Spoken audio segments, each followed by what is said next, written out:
I am the gate for the sheep. How many of you ever pray to Jesus, the gate?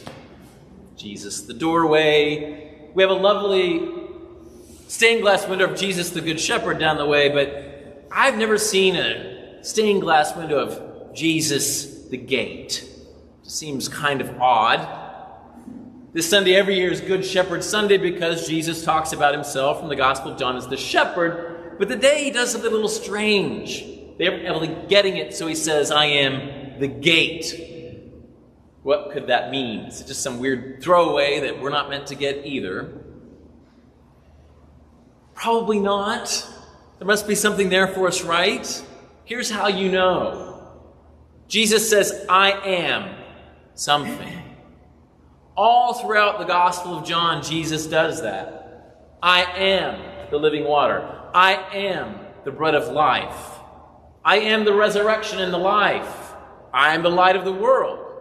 I am the way, the truth, and the life.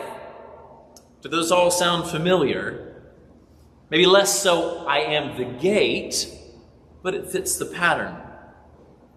Every time you hear I am in the Gospel of John, you're meant to think. It's an echo of the name that God gives to Moses on Mount Sinai. I am who I am. And so every time Jesus says I am in the Gospel of John, he's making a big claim about who he is. And each time he describes himself, he's trying to tell us something about the God that he makes present. I am the gate. Maybe our mind immediately goes to a door on hinges, and maybe we could do something with that. I'm not sure. And in ancient villages, there probably was a big enclosure that had a gate. Everyone brought their own sheep in there, and when it was time to take them out, they did hear their shepherd's voice. So each shepherd took their little clump of sheep through the gate out to the pasture. But I'm pretty sure that Jennifer Old reminded us, when she preached on this some time ago, there was another kind of sheepfold.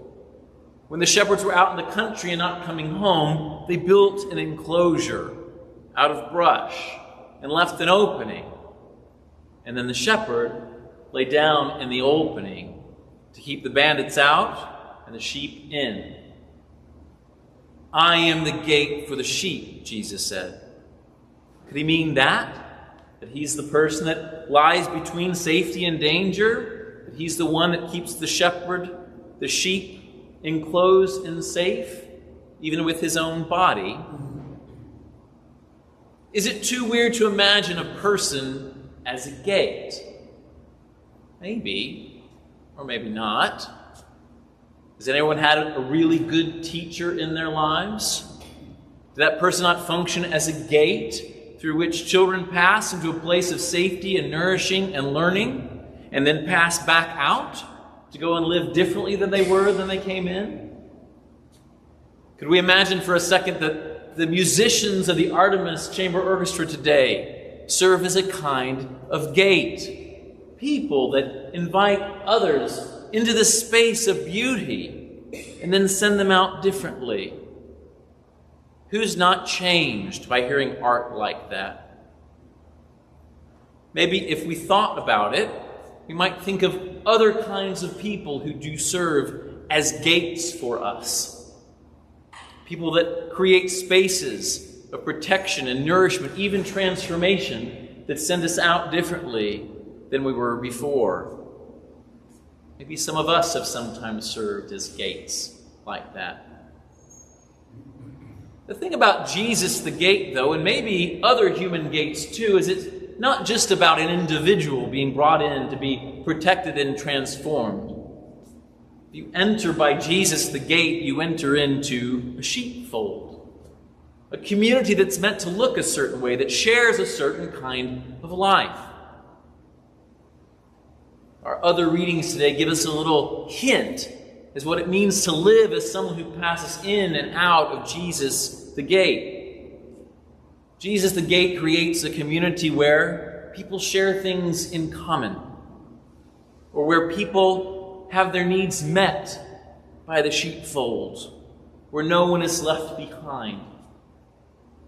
Or in the second reading, this is the kind of community that lives a life that watches for where those people who are doing right are abused, who take the side of those who are persecuted for righteousness' sake.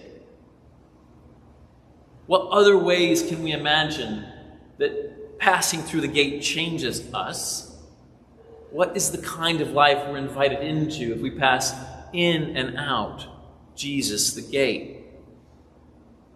And how would we know if we were creating the kind of community where the sheep really do hear the shepherd's voice? Because that is the test, right? The sheep in the gospel are not stupid. They discern the right voice. They don't follow strangers or thieves or bandits. They listen for the voice of the shepherd because they know that's the one that's going to lead them to the good pasture, that's going to protect them at night. If anyone passed through our gate, how would they know they were hearing the shepherd's voice? I imagine we might have some answers to that question. Surely we would hope that if someone passed through our own gate into the sheepfold, they would hear Jesus' voice not only in what's heard or preached, but in the way they were treated while they were here, as if it really mattered that they were here. We might say we also find it in the friendship that we share, a sign of this fellowship that we have together, a kind of friendship that's not closed, but extends to everyone, that's constantly trying to shape the circle wider so the sheepfold gets larger, so that anyone who wishes to share this certain way of life that we share can find their way in it. I would imagine that our faithfulness to the shepherd doesn't just rely on what we do here on Sunday, although this is the foundation of it. We probably have said for a long time that the fact that part of our building shelters and protects and nourishes a school for very small children would be another sign that we were being faithful to Jesus the shepherd. Or that our accompaniment of our fellow travelers from Afghanistan or Venezuela over the past couple of years would also be a signal that we were trying to live that life that's created by those who pass in and out through Jesus the gate. Those projects are ending now. What might we be called to in the future to show in that way that we want to open a pathway through Jesus the gate into a community that shares a commitment to following his voice? Those are the kinds of questions, I think, in a living community that we can never stop answering. Maybe that's why every Sunday we keep passing through the gate to listen again, to find out what it means to be faithful, so that we can pass out again and go and try to live it in the world. In our conversations with each other, how to constantly discover new ways to shape a community in which everyone is welcome, in which everyone has a place, which everyone seeks to follow the shepherd's voice.